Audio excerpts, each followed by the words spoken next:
അവധി ദിവസങ്ങൾ കുടുംബത്തോടൊപ്പം ആഘോഷിക്കാൻ ഒരു സ്വപ്നയിടം തേടുകയാണോ? ഗ്രാമീണതയുടെ സൗന്ദര്യവും ആധുനിക സൗകര്യങ്ങളും ഒരുമിച്ച് ചേരുന്ന ആനമല ഹോം സ്റ്റേസിലേക്ക് സ്വാഗതം. തനത് കൈത്തറി വസ്ത്രങ്ങൾ നെയ്യുന്ന നെയ്ത്ത് കേന്ദ്രവും ഇവിടെ സന്ദർശിക്കാം. പ്രകൃതിയോടിണങ്ങി മനസ്സ് നിറഞ്ഞ് ആഘോഷിക്കാൻ ആനമല ഹോം സ്റ്റേസിലേക്ക് വരൂ. കൂടുതൽ വിവരങ്ങൾക്കായി വിളിക്കൂ 9035290919. വടക്കാഞ്ചേരിയിൽ സംഘർഷം. പോലീസ് ടിയർ ഗ്യാസും ജലപീരങ്കിയും പ്രയോഗിച്ചു. വിദ്യാർത്ഥികളെ മുഖമൂടിയണിയിച്ച് കോടതിയിൽ ഹാജരാക്കിയ പോലീസ് നടപടിയിൽ പ്രതിഷേധിച്ച് KSU നടത്തിയ പോലീസ് സ്റ്റേഷൻ മാർച്ച് സംഘർഷത്തിൽ കലാശിച്ചു. പ്രതിഷേധക്കാരെ പിരിച്ചുവിടാൻ പോലീസ് ടിയർ ഗ്യാസും ജലപീരങ്കിയും പ്രയോഗിച്ചു.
KSU ജില്ലാ വൈസ് പ്രസിഡന്റ് ഉൾപ്പെടെയുള്ളവരെ ഭീകരവാദികളെ പോലെ മുഖം മറച്ച് കോടതിയിൽ ഹാജരാക്കിയതിനെതിരെയാണ് പ്രതിഷേധമുയർന്നത്.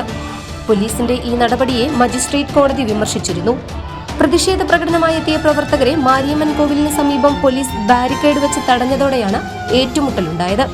സ്ഥിതിഗതികൾ നിയന്ത്രണാതീതമായപ്പോൾ പോലീസ് ടിയർ ഗ്യാസും ജലപീരങ്കിയും ഉപയോഗിച്ച് പ്രതിഷേധക്കാരെ പിരിച്ചുവിട്ടു. സമരത്തെ തുടർന്ന് പ്രദേശത്ത് ഗതാഗതം സ്തംഭിച്ചു. തിങ്കളാഴ്ച ബ്ലോക്ക് കോൺഗ്രസ് കമ്മിറ്റിയുടെ നേതൃത്വത്തിൽ വീണ്ടും മാർച്ച് നടത്താൻ തീരുമാനിച്ചിട്ടുണ്ട്.